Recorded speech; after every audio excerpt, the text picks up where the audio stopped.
بسم اللہ الرحمن الرحیم بسم اللہ الرحمن الرحیم الحمد للہ والصلاة علی اہلہا۔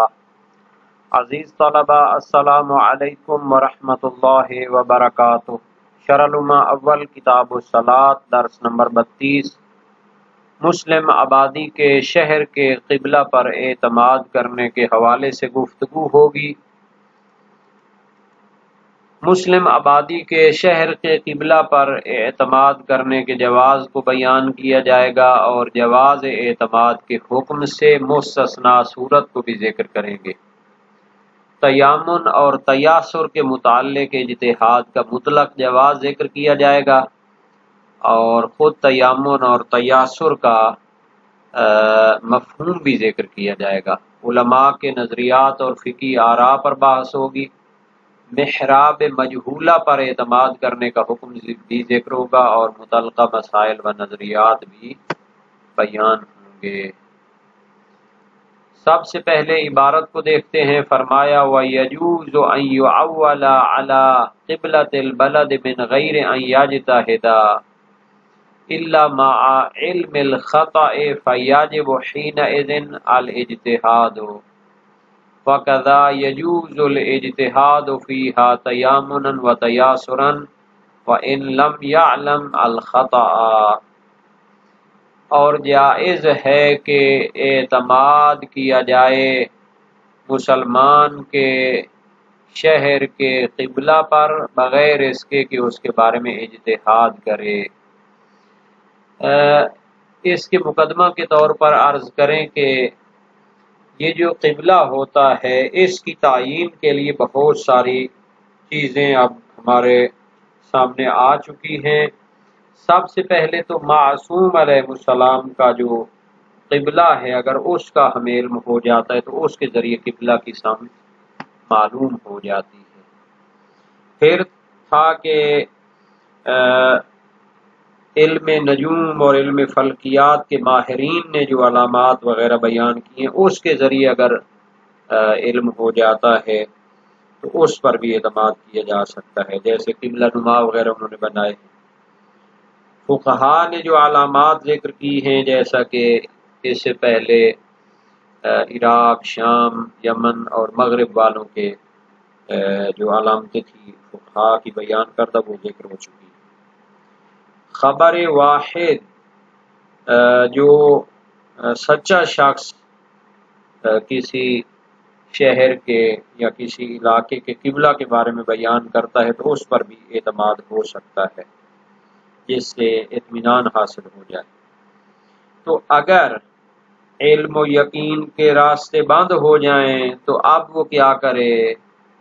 اجتہاد کرے اور جناب علی اپنی تحقیق کے ساتھ قبلے کو مشخص کرے اور جو گمان آور دلیلیں ہیں ان پر اعتماد کر سکتا ہے یا نہیں کر سکتا، جیسے محراب مسجد ہیں، مسلمانوں کی قبریں ہیں، تو اس طرح کی جو چیزیں ہیں ان پر اعتماد کر سکتا ہے گمان آور جن کو کہہ سکتے ہیں،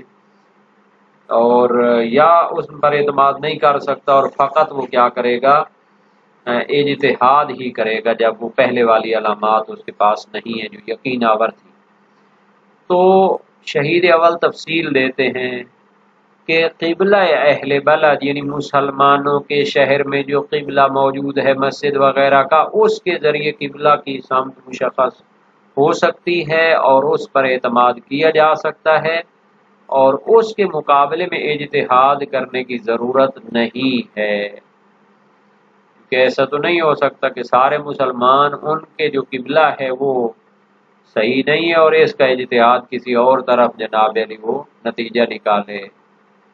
الا مع علم الخطأ، مگر ایک صورت میں قبلہ اہل بلد پر اعتماد نہیں کر سکتا اور اجتہاد واجب ہو جائے گا جب اس کو خطا اہل بلد کے قبلہ کے خطا ہونے کا علم اور یقین ہو گیا ہو۔ کیونکہ اگر یقین ہو جائے انسان کو کہ ایک شہر والوں نے اپنی مسجد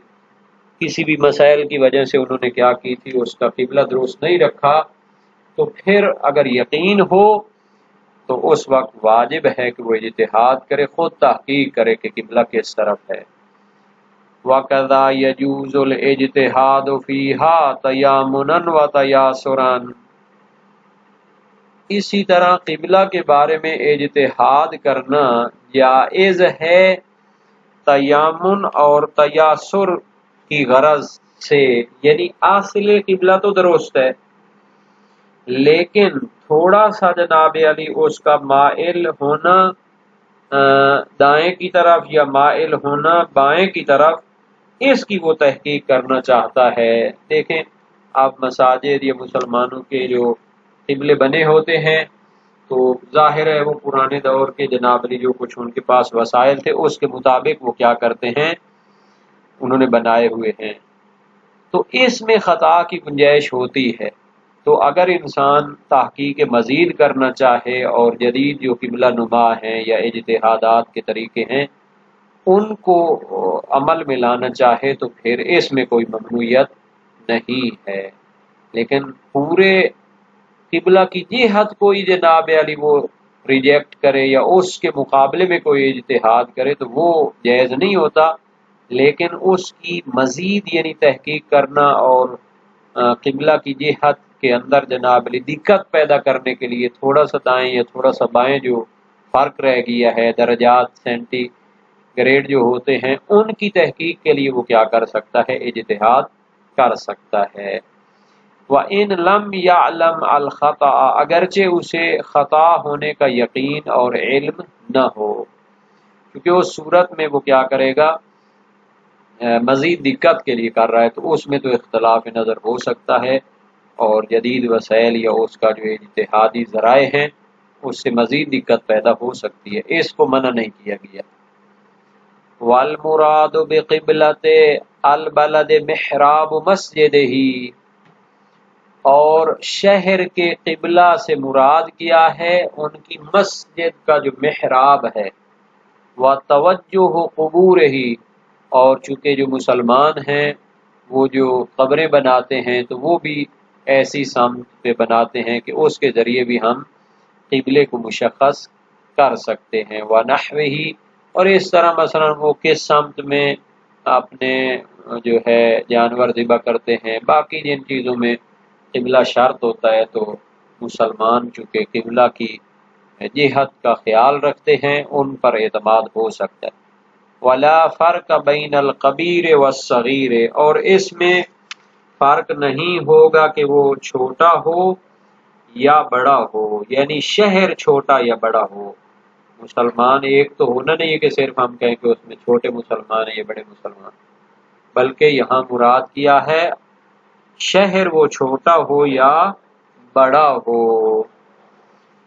وَالْمُرَادُ بِهِ بَلَدُ الْمُسْلِمِينَ، اور شہر سے مراد بھی مسلمانوں کا شہر ہے کہ جس میں مسلمان کثرت کے ساتھ رہتے ہوں اور اس میں ان کا طریقہ کار جو ہے نا جی حاوی ہو۔ فَلَا عِبْرَةَ بِمِحْرَابِ الْمَجْهُولَةِ كَقُبُورِهَا، پس مجہول الحال جو شہر ہے اس کے محراب کو معیار قرار نہیں دیا جا سکتا، عبرت یعنی اس کو معیار قرار نہیں دیا گیا کہ کا قبورہا، جس طرح ان کی قبروں کو بھی معیار قرار نہیں دیا گیا۔ اب ایک مکس سا شہر ہے اور پتہ نہیں ہے کہ اس میں مسلمان کتنے ہیں، مسلمان ہیں بھی صحیح یا نہیں، تو اگر وہ کیا ہو بلاد المسلمین ہونے کے حوالے سے مجہول رہا ہو تو پھر اس کے اندر اگر کوئی محراب بنا ہوا ہے یا قبریں وغیرہ بنی ہوئی ہیں تو ان کے تحت جو ہے قبلہ کو مشخص نہیں کیا جا سکتا۔ کما لا عبرت بنحو القبر والقبرین للمسلمین، اسی طرح ایک دو قبریں مسلمانوں کی دیکھ کر بھی قبلے کو مشخص اور نہیں کیا جا سکتا اور محراب کو مشخص نہیں کیا جا سکتا، کیونکہ ہو سکتا ہے کہ بعض مسلمانوں نے کیا کیا ہو، اس قبلہ کی سمت میں سستی کر لی ہو، ان سے غلطی ہو گئی ہو، بلکہ مسلمانوں کے غلبہ کا جو عمل ہے اس کے اوپر اس نے کیا کرنا ہے، اعتماد کرنا ہے۔ ایک دو مسلمانوں کی قبروں پر اعتماد کرنا بھی صحیح نہیں ہے۔ لا عبرۃ لفظ ہے۔ ولا بالمحراب المنصوب فی طریق قلیلۃ مارۃ منہم، اسی طرح ایک محراب بنا ہوا ہے اور اس کی نشانی لگی ہوئی ہے ایسے راستے میں کہ جس میں گزرنے والے کم ہوتے ہیں۔ اب جناب علی ظاہر ہے کہ اگر زیادہ آمد و رفت ہو مسلمانوں کی تو پھر تو وہ اس محراب کو ٹھیک کریں گے اگر اس میں کوئی غلطی اور خطا ہو، لیکن اگر گزرنے والے کم ہیں، کسی نے آ کے وہ محراب بنا دیا ہے، ہم اس کو دیکھتے ہی فیصلہ کر لیں کہ یہ محراب معیار ہے قبلہ کی سمت کا، تو چونکہ اس میں ممکن ہے جناب علی کے جو بنانے والا ہے اس سے خطا ہوئی ہو، مسلمان ہے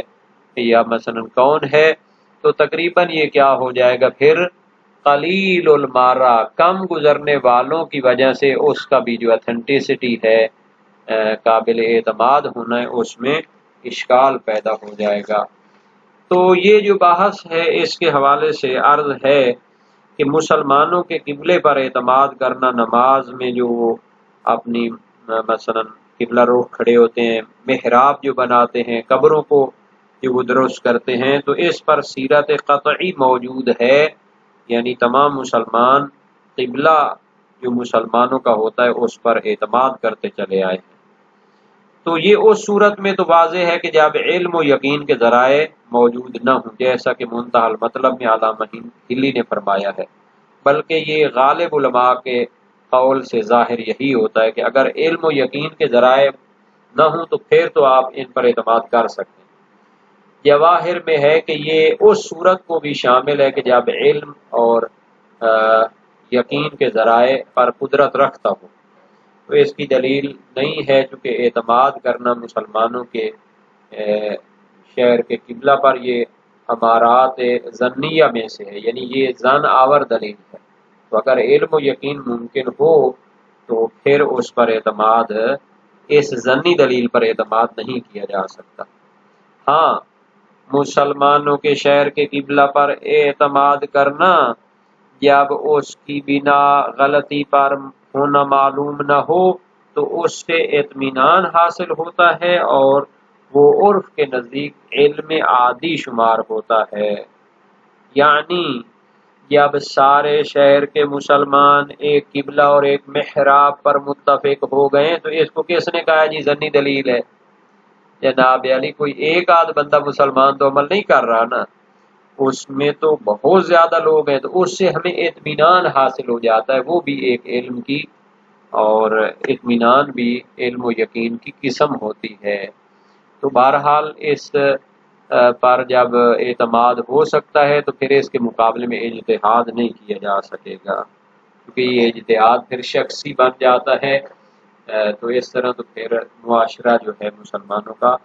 اس پر سے اعتماد اٹھ جاتا ہے۔ اب آتے ہیں جناب علی کہ یہ جو کہا ہے کہ وہ اجتہاد نہیں کر سکتا، ذکر شیعہ میں شہید اول نے اور جامع المقاصد میں محقق کرکی نے یہی کہا ہے، لیکن اس کے بارے میں بحث کی گنجائش ہے، چونکہ شیخ طوسی نے مبسوط میں اور دوسرے علماء نے کہا ہے کہ ان امارات کی طرف رجوع کرنا واجب ہے جب قبلہ بلد کے صحیح نہ ہونے کا گمان ہو، اس میں فرق نہیں ہے کہ اس کے خلاف کا گمان ہو یا محض تیامن اور تیاسر کی حد تک وہ تحقیق کرنا چاہے۔ اچھا، اب یہ جو فرمایا تھا کہ اگرچہ خطا معلوم نہ ہو تیامن اور تیاسر، یعنی جہت قبلہ تو مسلمانوں کی مشخص ہے، لیکن اس کی مزید دقت کہ ہو سکتا ہے تھوڑا دائیں طرف ہو قبلہ، ہو سکتا ہے تھوڑا بائیں طرف ہو قبلہ، اس کے بارے میں اجتہاد مطلقاً جائز ہے، چاہے خطا معلوم ہو یا نہ ہو۔ تو شہید اول نے ذکر شیعہ میں یہ کہا ہے اور ایک جماعت فقہا کی ان کے تابع ہے، فرماتے ہیں کہ اجتہاد جائز نہیں ہے قبلہ بلد میں جہت کے حوالے سے، لیکن تیامن اور تیاسر کے حوالے سے جائز ہے تحقیق اور اجتہاد۔ ذکر میں فرمایا لا یجوز الاجتہاد فی الجہت قطعا، جہت قبلہ جب مسلمانوں کی معلوم ہے تو پھر اس کے مقابلے میں اجتہاد کرنا جائز نہیں ہے۔ پھر فرمایا حال یجوز فی التیامن و التیاسر الاقرب جواز ہو، کیا تیامن اور تیاسر کے حوالے سے اجتہاد جائز ہے؟ مسلمانوں کا قبلہ تو مشخص ہے لیکن مزید دقت کے لیے جائز ہے، فرمایا جائز ہے۔ لأن الخطأ فی الجہت مع استمرار الخلق و اتفاقہم ممتنع، چونکہ جہت قبلہ جب مسلمان اس پر عمل کر رہے ہیں تو اس میں خطا ہونا، جب سارے مسلمان اس پر مستمر عمل کر رہے ہیں، اس پر متفق ہیں، تو یہ پھر خطا ہونا ممتنع ہے۔ لیکن تیامن اور تیاسر کے بارے میں خطا ہونا یہ بعید نہیں ہے، یعنی ممکن ہے، اس میں مزید دقت اور اجتہاد کی گنجائش رکھنی چاہیے۔ ان کے کلمات سے ظاہر ہے کہ نزاع کہاں ہے فی امکان تحصیل ظن اقوی من الظن الحاصل من استقرار سیرت المسلمین، کہ جب مسلمانوں کی جو سیرت سے حاصل ہونے والا ظن اور اطمینان ہے اس سے قوی تر ظن و گمان حاصل ہونے کا امکان ہو، تو یہ جو ہے ممکن ہے کہ یہ اختلاف موارد کا ہو، چونکہ یقین کرنا کہ قبلہ شہر میں جہت کے لحاظ سے تو کوئی خطا نہیں ہے، تو تیامن اور تیاسر کے حوالے سے خطا ہو سکتی ہے، تو یہ بات قابل غور ہونی چاہیے۔ تو یہ تھا اہل بلد یعنی مسلمانوں کے قبلے کے بارے میں کیا کرنا، اعتماد کرنا، اور اس کے حوالے سے جو متعلقہ باتیں تھیں وہ اپنے اختتام کو پہنچ